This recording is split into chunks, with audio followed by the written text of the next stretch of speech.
Welcome to Book Nibbles. Big ideas, small bites. When people look back at the 2010s, they might remember the glow of iPhones, the rise of social media, and the sense of being permanently connected to something just out of reach. What most people didn't realize at the time was that a quiet earthquake was taking place in the lives of children and teenagers. It wasn't a gradual cultural drift, the kind of shift that takes decades and gets argued about in history books.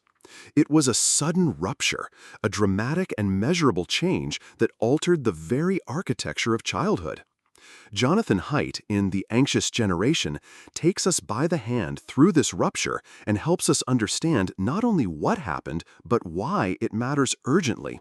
He calls this era the Great Rewiring, a phrase that captures both the subtlety and the severity of what smartphones and social media have done to a generation of kids who were never given a choice in the matter. The story begins with data. Haidt is a social psychologist by training, and he knows that emotions alone won't persuade. Evidence must come first. Around 2010, something strange happened. After decades of relatively stable or even improving mental health measures among young people, the numbers suddenly veered upward, and not in a good way. Rates of anxiety, depression, self-harm, and suicide among teens and preteens rose dramatically, especially among girls. These were not small bumps, but sharp, undeniable spikes. In the United States, suicide rates for girls between 10 and 14 tripled in less than a decade. Emergency room visits for self-harm in adolescent girls more than doubled. Similar trends were visible across multiple countries, including the UK, Canada, and Australia. This simultaneity is part of what makes the story compelling. If the rise had been confined to one culture, one nation, or one school system, skeptics could chalk it up to local conditions. But when the same mental health crisis shows up at the same time in many different societies, you have to look for a shared global force, and Haidt insists the obvious culprit is the sudden saturation of smartphones and social media in the lives of children. He explains that childhood used to unfold in the physical world. Even with television, video games, and early computers, children's days were anchored in embodied play. They roamed neighborhoods, biked around town, squabbled in playgrounds, invented games, tested limits, and negotiated independence with each other and with adults. These unsupervised interactions were not a distraction from childhood, but the very substance of it. They were the training ground for resilience, cooperation, and problem-solving. Psychologists sometimes describe children as anti-fragile, organisms that grow stronger through small challenges, just as muscles do through stress. Skin toughens with scrapes, confidence grows from little risks. Emotional intelligence sharpens when children must navigate conflict without an adult referee. Childhood wasn't always safe, but it prepared young people for life. By the early 2000s, however, parenting itself began to shift. Haidt spends time unpacking what he and others call safetyism.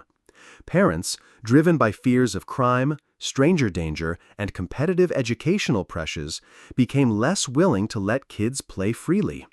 Streets that once echoed with the sounds of kickball or hide-and-seek grew quiet. Structured activities replaced spontaneous ones. Playdates became scheduled, supervised affairs, and free-range exploration shrank. This trend might not have been catastrophic on its own. Children can thrive in structured environments too, but it primed the ground for what happened next. When smartphones entered the picture, children already had fewer outlets for genuine, face-to-face exploration. The screen didn't just supplement play, it replaced it.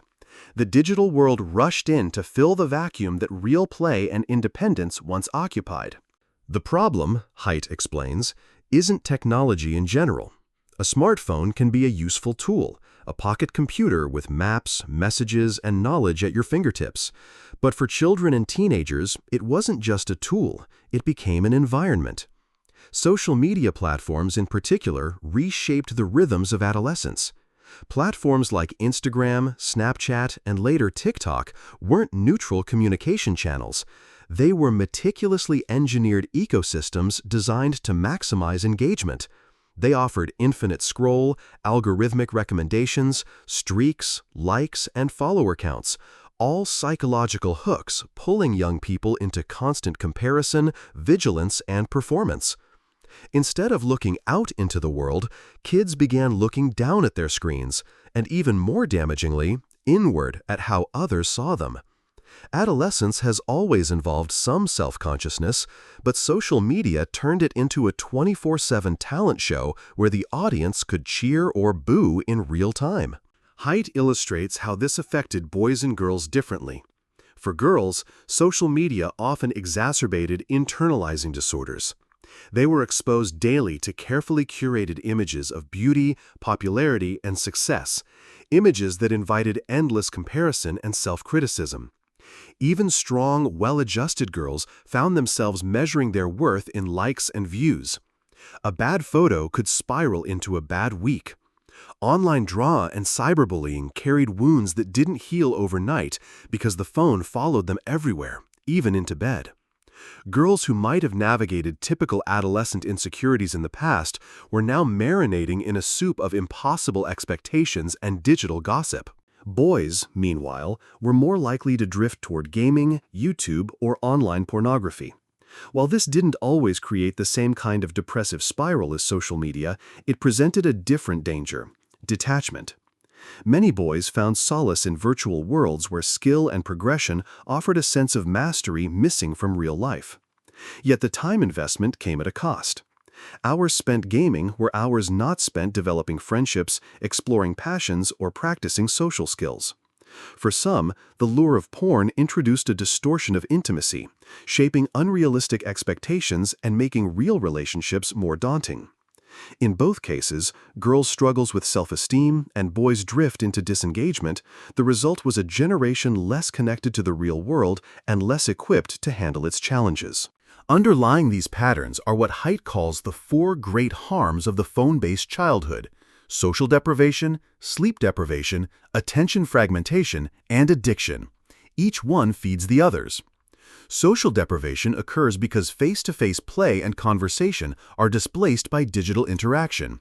Children may feel connected online, but those ties lack the depth and texture of embodied friendship. Sleep deprivation follows as kids stay up late scrolling, exposed to blue light that interferes with circadian rhythms, often hiding phones under pillows to avoid missing late-night notifications.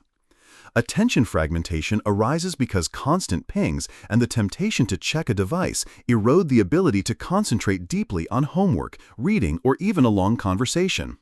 And addiction, the compulsion to check and recheck feeds and notifications, is not accidental but built into the platforms by design. Each of these harms alone would be troubling. Together they form a cascading chain that weakens young people's emotional and cognitive foundations. Haidt also draws attention to the loss of the spiritual and the transcendent. Screens don't only take time from sleep or play, they also take time from the quiet, contemplative moments that once nourished the soul. Whether through nature, religious practice, music, or simple daydreaming, children in earlier eras encountered awe and mystery in ways that expanded their inner lives. The digital world, in contrast, collapses attention into a narrow stream of short bursts of stimulation. Silence is drowned out by noise, reflection replaced by reaction.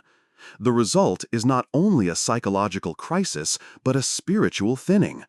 Kids grow up fluent in memes and trends, yet starved of wonder. One of Haidt's most compelling contributions is his insistence that this crisis is not inevitable. He does not argue that human beings are doomed to wither under technology's glow. Instead, he frames the problem as one of norms and choices. Parents often feel powerless, believing their child will be left out if they don't give them a phone or allow social media early. Schools feel captive to the idea that phones are an unstoppable force. Tech companies shrug and point to parental responsibility. But Haidt shows that collective action can change norms quickly. Campaigns like Wait Until 8th, which encourages parents to hold off on smartphones until at least 8th grade, create solidarity so no child feels uniquely excluded. When schools declare themselves phone-free zones, students often express relief once the initial withdrawal fades. Parents who coordinate with others in their community find it easier to set boundaries because their child isn't the only one with restrictions. His proposed solutions are concrete and surprisingly simple. Children should not own smartphones before high school. Social media use should be delayed until at least 16. Schools should ban phones during the day to restore focus and free play. And parents should intentionally create more opportunities for unsupervised, real-world play, even if it feels uncomfortable at first. These steps are not magic bullets, but they restore balance. They give childhood back to the body, the playground, the neighborhood, and the present moment. They allow kids to fall, fight, recover, and grow in the real world, rather than being perpetually buffered by pixels. To bring these ideas to life, Haidt draws on stories of parents who resisted the tide. One family chose to delay smartphones and instead gave their children basic flip phones for emergencies. At first, their kids protested, but soon they became the house where other children wanted to hang out because boredom forced creativity. Games erupted in the yard, sleepovers became adventures, and friendships grew thicker. In another example, a school that banned phones during the day reported a transformation in cafeteria culture. Instead of silent tables filled with scrolling, laughter and chatter returned. Even children who initially resented the policy admitted that after a few weeks, they felt freer and less pressured. These stories illustrate Haidt's broader theme that what children truly crave is not more connectivity, but more presence. Critics of Haidt sometimes argue that correlation does not prove causation. They suggest that the rise in youth mental illness could be explained by economic stress, climate anxiety, political polarization, or even improved awareness and diagnosis. Haidt acknowledges these possibilities, but insists they cannot account for the sudden, sharp, and global rise around 2010. Economic and political stresses vary across countries, but the mental health crisis appeared in many nations at once. Climate change anxiety has grown, but it does not map neatly onto the specific age and gender patterns seen in the data. Greater awareness might explain more diagnoses, but not the surge in emergency room visits or suicide rates. The simplest, most compelling explanation remains the great rewiring of childhood by smartphones and social media. Toward the end of the book, Haidt becomes more reflective. He sees the crisis not just as a battle over devices, but as a deeper cultural moment. For centuries, human societies have struggled with how to pass down resilience, wisdom, and meaning to the next generation. The smartphone era is only the latest challenge. Will we be the adults who, seeing the costs so clearly in the faces of our children, shrug and continue?